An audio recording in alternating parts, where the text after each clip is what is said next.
what's going on? Just dropping another video here. This is the Rustbucket Blazer update. I hope everybody's doing well. I just wanted to kind of go ahead and get this out of the way. Hopefully everybody enjoyed the mail and coffee and mail video earlier this week. This is, like I said, this is basically probably not going to be the final video on the Rustbucket, but it's pretty much ready to rock and roll. I'm actually hoping to get the rest of my exhaust made up, and that's something I kind of wanted to go over in this video with you guys. So if you'll bear with me here for a few minutes, I'm going to go over just the basic, show you guys an overview of the Blazer, and then I'll get into a little how-to here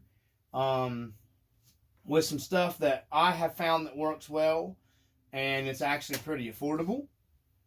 So let's just go ahead and get right into it. This is my Rustbucket, Rc4wd Rustbucket Blazer. We got the suspension pretty much set. This thing is really heavy, like super heavy. Everything's working really well with it. I really don't need any more suspension travel than that. I'm gonna have to weigh this thing to actually get it in, see like where it tips in on the scales. There's a side view of it there. There's the rear view of it. Okay. You guys will actually probably see my exhaust here that I have made, homemade exhaust. We got our driver. Yes, I know he's just a little bit, guys have said a little bit smaller, whatever, but, your driver don't always got to be a big fat ass driving. So, he's a skinny guy. We'll just say that. So anyways, to move on here, we're going to do the engine compartment first. You guys can make out here the details. I got the battery box in, made up the battery tray, all that stuff. All the wiring's basically done up here. My overflow box for my radiator fluid filled is in there. We got the actual windshield washer box. Brake lines are all ran, everything's tucked up, everything's ready to, like, the whole engine compartment's basically done. I've got to come up with my radiator hose to my radiator, but here's the kicker. I have to have something I can pull off here real easy on one of the ends or the other to take my body on and off, because the engine stays chassis mounted here, and then the hose, the radiator is mounted to the body. So that's the last thing I've really got to come up with for the engine compartment here, and everything else is done. Hand fabbed up the entire core support for the engine compartment is completely done. The battery box is made. I tried to get the rust effect down in here on the core support, how some of these Chevys are on the welds, get that nasty bubbled rust and stuff. So I think she's sitting pretty good with that. Now to move on with what I was going to share with you guys, the exhaust has been started. So I've only got one side ran on my exhaust, and that is the passenger side, and you can see my bent up exhaust work here. It actually runs up to my header, and then I bent the piping around, and it comes through here like it would on, pretty close to what it would in a Blazer. Most of the time it probably would have ran out here under the skid plate, but then it would have hit down. I didn't want to hit the exhaust down and tear it off, so this is all hidden. So I decided to run it through the actual plate to give it a little more, just to hide it away better. Kind of kinked up the exhaust to make it look like an old rusted looking exhaust pipe off of a Blazer. I do got to do some little hidey here and some zip tying with my wiring there still.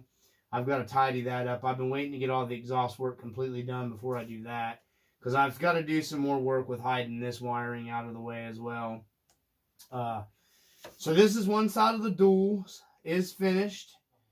I did make it to where it would kind of move around because, you know, your exhaust is in hangers, but it is mounted solid into the back. So I came up, made my own little cherry bomb glass packs. That's all homemade. Here's one right here. I didn't buy anything or 3D print anything. Well, I did buy something, but it was very cheap. And these are just some little... I'll show you how I did these first if anybody's interested in doing them. I went to the Dollar Tree and I bought the smallest around pins that you can buy, ink pins, from the Dollar Tree. And here they are. Ballpoint pins, just the cheap junky, well, I'm not saying junky, but just cheap pins, disposable pins from the Dollar Tree. Nothing fancy about them here, okay? And just a real nice plastic. That's pretty close to probably the right size for what you would see on a 10th scale muffler. And I cut it in the length that I wanted. You can cut them longer, shorter, whatever. I figured, back in the day, guys ran anywhere from like a 12-inch cherry bomb glass pack to, they made them clear, I think, up to like 20 or something like that. Or I don't know. But most guys ran like a 12 or a 16. They didn't really go any longer than that on the glass packs. So that's what I scaled these as close as I could to. And then, I just cut them to the length I thought would look about right for 10th scale. And you can just cut them. This cuts really easy. I used a pair of just these cutters here. Same thing I used to cut my wood slats with. Cuts right through it. This is very soft, pliable plastic stuff. It might even be a form of styrene. I don't know. I have no idea. But it's strong and it's pliable. It flexes around. And you'll get plenty of them to make however many of them that you want. And then you can paint them whatever color you want. I almost painted these purple. Because back in the 70s and 80s, there used to be a glass pack muffler called a purple horny muffler. And I almost painted these up purple and run them in the purple. But I figured the cherry bomb glass packs would be more suited for this. So there's the one made up. And I just took a piece of sandpaper and my Dremel, and I kind of just tapered the ends to make like the end caps on like a cherry bomb. Have that rounded end on it where your exhaust pipe goes on and you would weld it or clamp it. I'm not making clamps for this because we weld, in the garages here, we all weld our mufflers to the pipe. We don't clamp exhaust, here in the shops. So, I'm going to make this look like it's got welded up exhaust. So, I'm waiting on, I ran out of tubing because I screwed up when I was originally running this. And this is, I'm going to get into this. This is how I did this, okay? I made my mufflers to length. You can get on Amazon is where I found this. You might be able to go pick this stuff up at a craft store because this is what this stuff is. And they come in different sizes. I use 3/16 because I think 3/16, just my opinion, the 3/16 looks a little more scale exhaust. Brake line works as well, which I use these two things together in combination with the brake line. So you got your 3/16 aluminumized tubing, and it's super bendable, pliable, easy to bend. You guys can see here, it bends really super easy, okay? So this is what I've made the rear section and on my Trail Finder 3 out of as well. It's just this because I didn't run a complete system on it. And this does bend really easy, and you can smash it really easy. I am going to be actually using this truck, on the trails and stuff, and probably actually hitting a little harder stuff than what maybe I probably should. So I didn't want to use this as the actual tailpipe. But because this is so easy to bend and manipulate, I used this as my exhaust tubing up here, going into my headers. And then, because brake line is a lot harder to bend, and the headers, you know, it aren't metal or anything on this engine. They are the 3D printed ones for the Trail King, the SSD motor. So I didn't want to break them. So I got it bent to the shape that I closely needed it, and then I just a little hot melt glue and pushed it up inside the header collector in here to hold it. But I wanted to make it just where I could pull it in and out, and then everything would just stay and put where, you know, once I got everything together. So anyways, this is what I use for the actual head pipe up here. And then, you know, this one's going to come out, you know, right around here. This is my other header.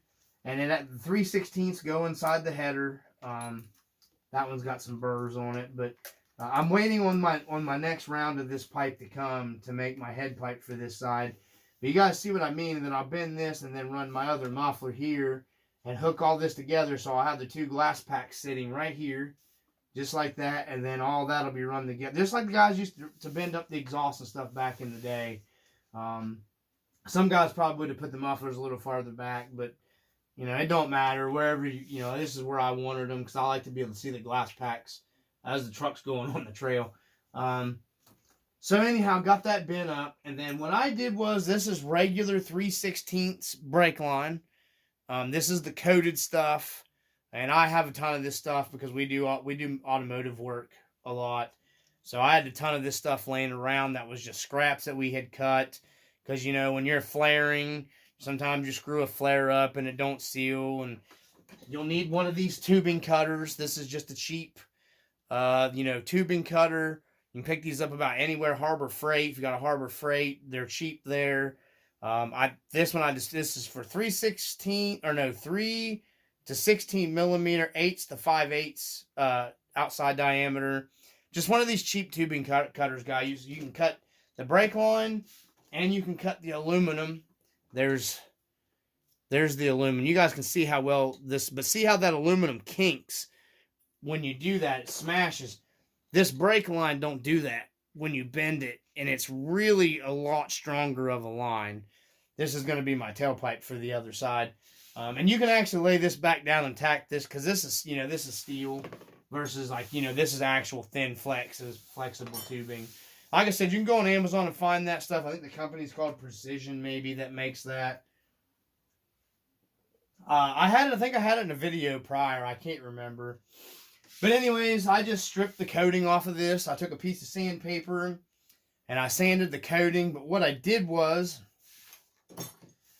as I was doing that, let me get this out of here. I noticed this little, it started kind of making, I don't know if the camera will pick it up, a little patina, like a rusty exhaust pipe.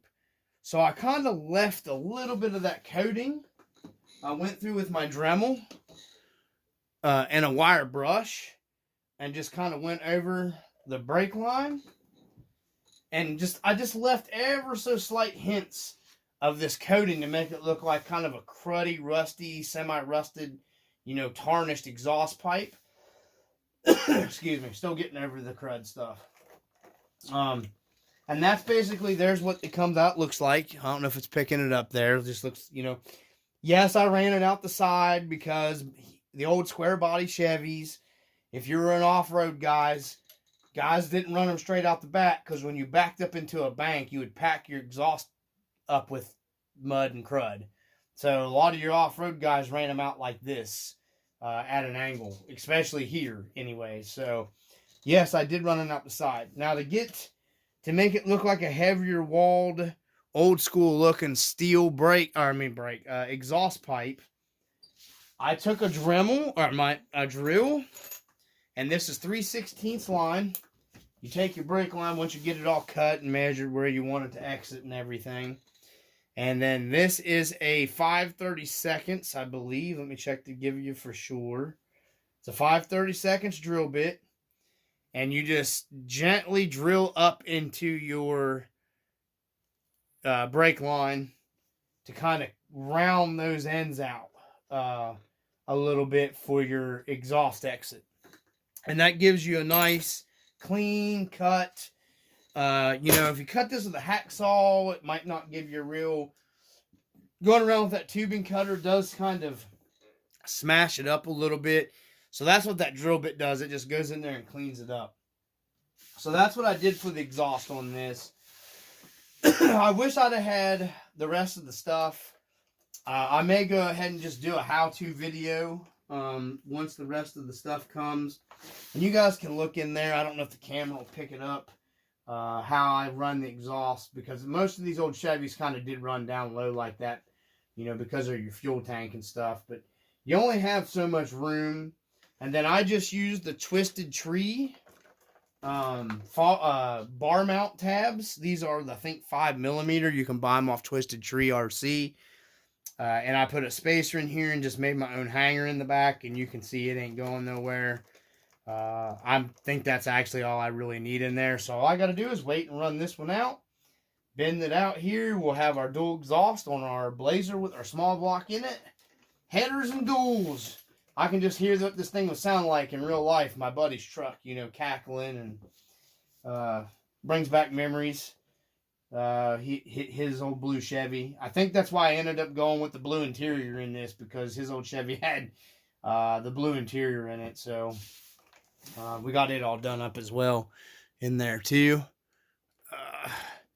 But everything's done on it. I can't wait to get this thing. This is actually, I mean, I'm not really into the patina stuff and everything, but just doing this truck up and learning new stuff.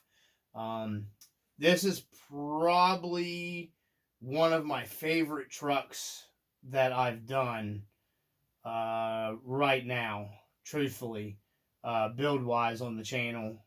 This is just, I don't know, I just really dig this old Blazer.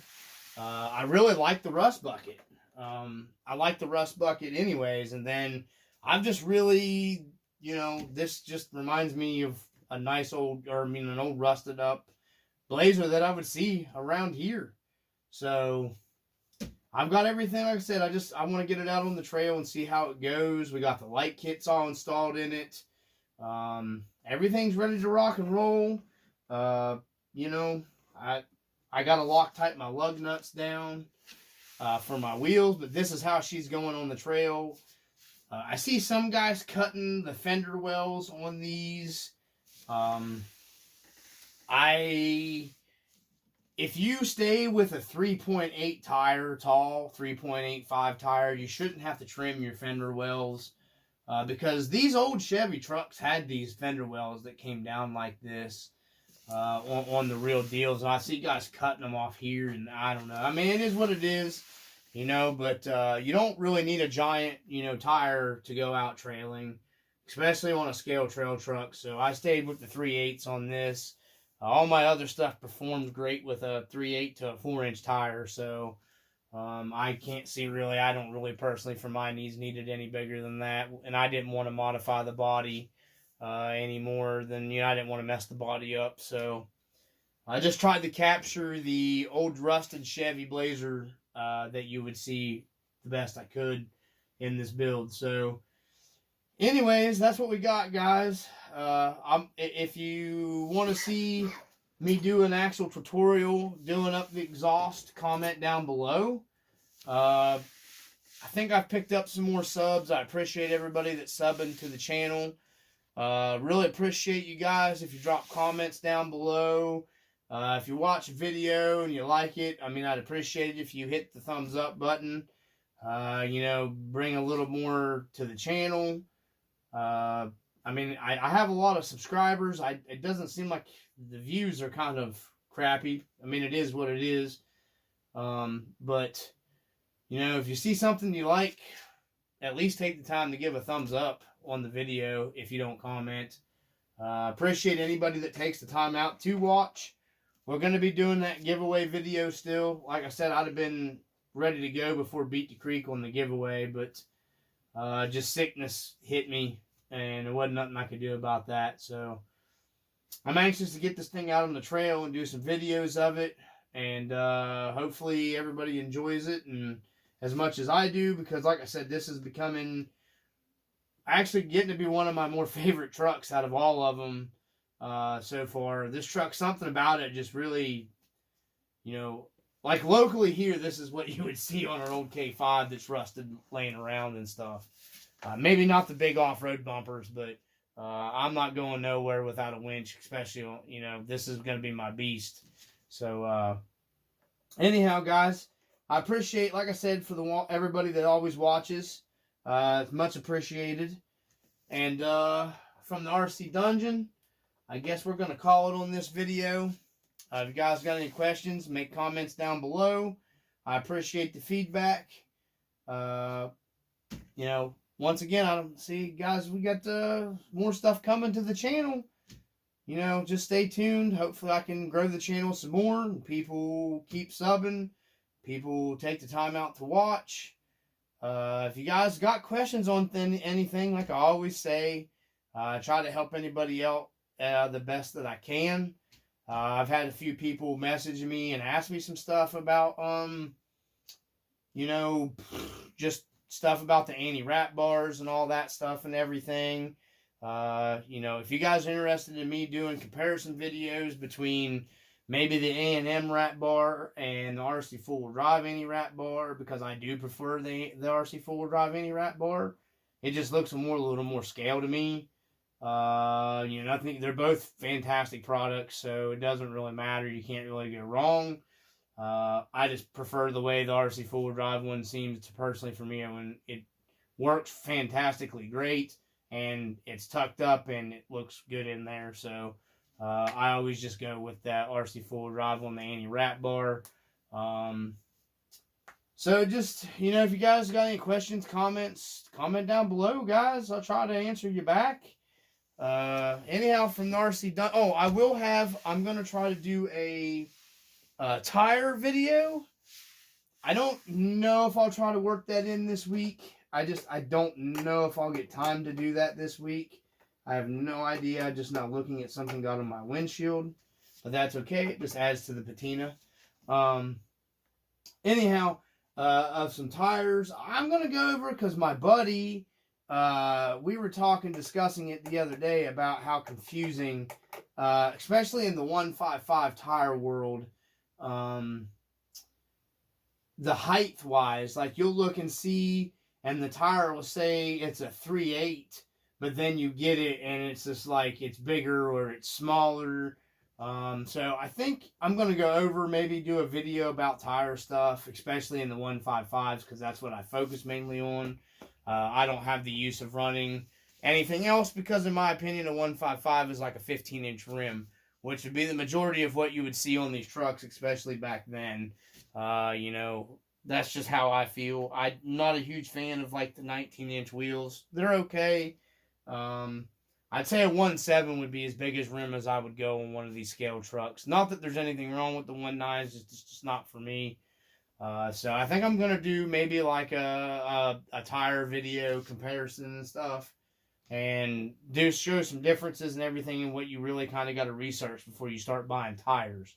From what my personal experiences and what I've ran into, highly recommend doing a lot of research, because one company's 3.85 tire will be, you know, quite a bit smaller than another company's 3.85 tire, and even sometimes the same company's 3.85 tire in, like, say, a Wrangler so-and-so versus like these groundhogs that Rc4wd Drive says is a 3.5, which they're really not. They're 3.85 closer. So, and they fit these Chevys so perfect. But anyways, guys, that's what I got for you from this video, the Blazer. Comment down below. Let me know what you guys think. Like I said, I know the patina thing's not for everybody. It's not really my thing. For some reason, I always like the Rust Bucket. I don't know why. This should just turn into be one of my favorite builds out of all my trucks. I mean, I love my Marlin and stuff. But I don't know. It's just something about this dang Blazer. It makes me want to do another Blazer build.